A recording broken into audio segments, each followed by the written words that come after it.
लेकिन उस टाइम की जो व्यवस्था है वो क्या कहती थी, अरे ये जो आदिवासी लोग हैं ये बड़े ही उग्र होते हैं, ये देश के साथ नहीं रहना चाहते, वहां शूटिंग मत करिए।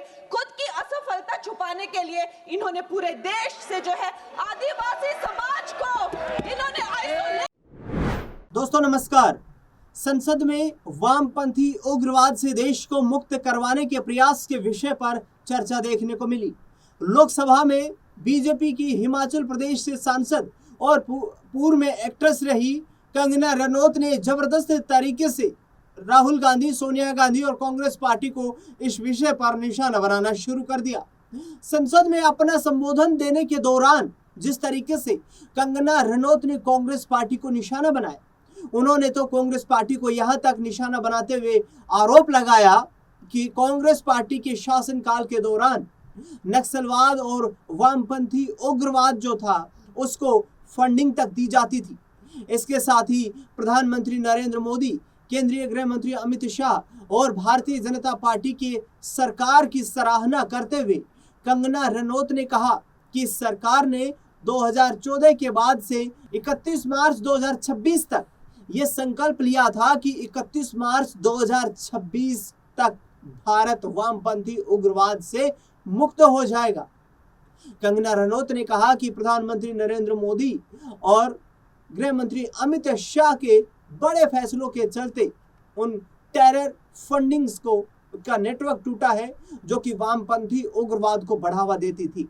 इसके साथ ही कंगना ने यह भी कहा कि नक्सलवाद से प्रभावित क्षेत्रों में कई हजारों की संख्या में अर्धसैनिक बलों के जवानों को अपनी शहादत भी देनी पड़ी।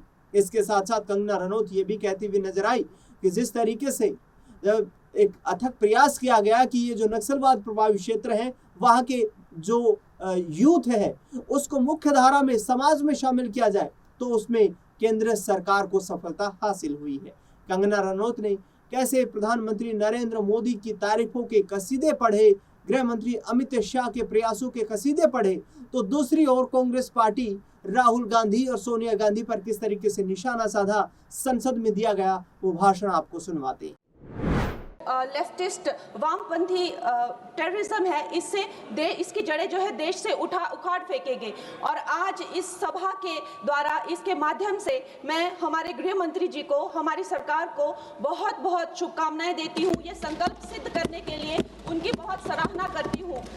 अध्यक्ष महोदय, 1967 में ये छोटी सी चिंगारी माओवाद की उठी थी। उस वक्त अगर कांग्रेस सरकार चाहती तो इसको उसी वक्त दबा सकती थी, लेकिन उन्होंने क्या किया, उल्टा उन्होंने आदिवासी लोगों को जो है वो सौतेला ट्रीटमेंट दिया।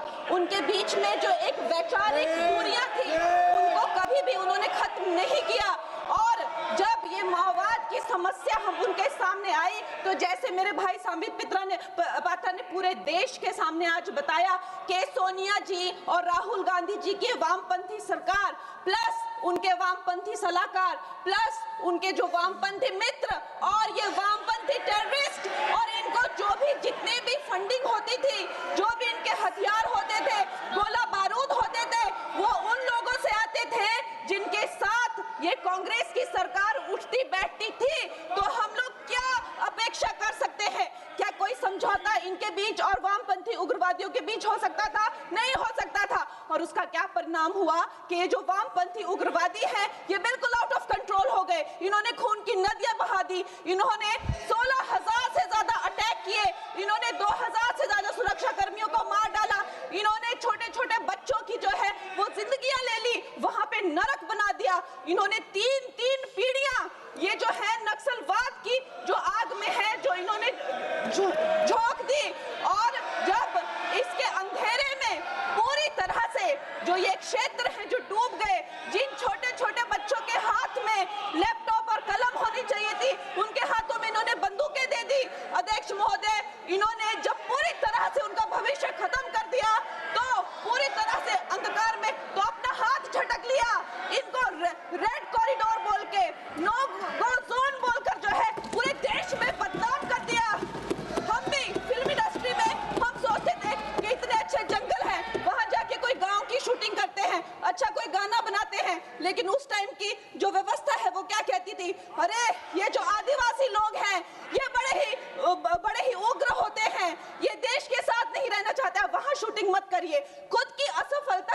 के लिए इन्होंने पूरे देश से जो है आदिवासी समाज को इन्होंने आइसोलेट कर दिया।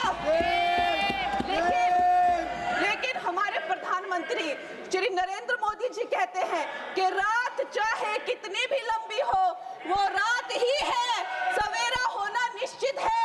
और 2014 में जब प्रधानमंत्री जी की सरकार आई और आज हम देखते हैं कि उन्होंने एक आदिवासी महिला को जो है वो राष्ट्रपति बनाया, उन्होंने हमारे सुरक्षा बलों को जो है वो सशक्त किया और उनको सशक्त करने के बाद उन्होंने वो रेड कॉरिडोर, वो भयानक नो गो जोन को जो है वापस लिया, वहां पे संविधान स्थापित किया। अध्यक्ष महोदय, मैं एक नई सांसद हूँ, मुझे 2 मिनट दीजिए। और खैर प्रधानमंत्री जी ने क्या विकास किया वहां पर, चाहे वो घर बनवाए हो, चाहे वो नल लगवाए हो, चाहे वो 70 लाख महिलाओं को 1000 की मदद की हो, 21 किश्तों में 13,000 करोड़ दिए हो, या वहां पर जो है जितने भी काम किए हो वो मैं अगर शुरू कर दूं तो आज दिन से रात और रात से फिर दिन हो जाए तो उसमें मैं नहीं जाऊंगी। लेकिन मैं ये जरूर कहूंगी कि जो वहां पे डिजिटल पेमेंट्स हुई हैं उनका मैं बहुत ही ज्यादा सराहना करती हूं। उससे जो नक्सलियों का जो वित्तीय नेटवर्क है वो टूटा है, जो वो वसूली का काम करते हैं वो टूटा है, जिससे वो खोखले हुए हैं। उसके साथ में सबसे सराहनीय काम जो किया है वो मैं कहूंगी विकास और विश्वास के साथ जो हमारी सरकार ने इसको जोड़ा है। उसके उपरांत जो है उन्होंने जो समर्पण की नीति अपनाई है, 8000 से ज्यादा युवा जो हैं वो समर्पण कर कर मुख्य धारा से जुड़े हैं, उनको 5 लाख की राशि और उनको रोजगार दिया जा रहा है। महोदय जी, मेरे पास कहने के लिए तो बहुत है लेकिन मुझे बहुत ही कम समय मिल रहा है। सदन के पास समय नहीं है। इस तरह की नीति हमने डोगो में भी अपनाई है और वहां भी बोडो में, आसाम में भी 10,000 से ज्यादा लोगों ने समर्पण किया है। और मैं अंत में अध्यक्ष महोदय जी, मैं यही कहना चाहूंगी कि गृह मंत्री जी ने और प्रधानमंत्री जी ने पूरे देश में यह संदेश दिया है कि ये देश बंदूक की नोक से नहीं चलेगा, ये देश संविधान से चलेगा, ये देश जनता के। तो सुना आपने कंगना रनौत किस तरीके से उत्साह में अपना भाषण देती हुई नजर आ रही थी। कांग्रेस सरकारों के शासनकाल पर निशाना साधती हुई नजर आई। उन्होंने कहा कि जिस तरीके से छत्तीसगढ़, झारखंड, मध्य प्रदेश के कुछ इलाके नक्सल से प्रभावित थे, वामपंथी उग्रवाद वहां पर दिन प्रतिदिन बढ़ रहा था। प्रधानमंत्री नरेंद्र मोदी और केंद्रीय गृह मंत्री अमित शाह के अथक प्रयासों के चलते आज वो क्षेत्र नक्सल प्रभाव से मुक्त हुए हैं। नक्सल भारत के विकास के लिए एक बड़ा ब्रेकर था जिसको रास्ते से हटा दिया गया है। और इसी के साथ साथ न सिर्फ छत्तीसगढ़, झारखंड, मध्य प्रदेश जैसे नक्सल प्रभावित इलाकों के युवा जो नक्सल की आग में झुलस रहे थे और उस आग में उन्हें धकेला जा रहा था, आज वो मुख्य धारा में वापस लौटते हुए नजर आ रहे हैं।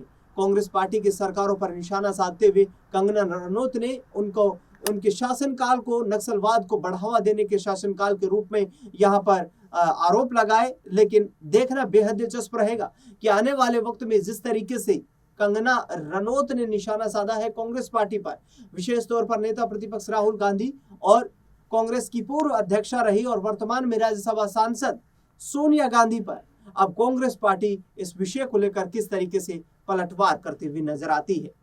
इस खास रिपोर्ट में फिलहाल के लिए इतना ही।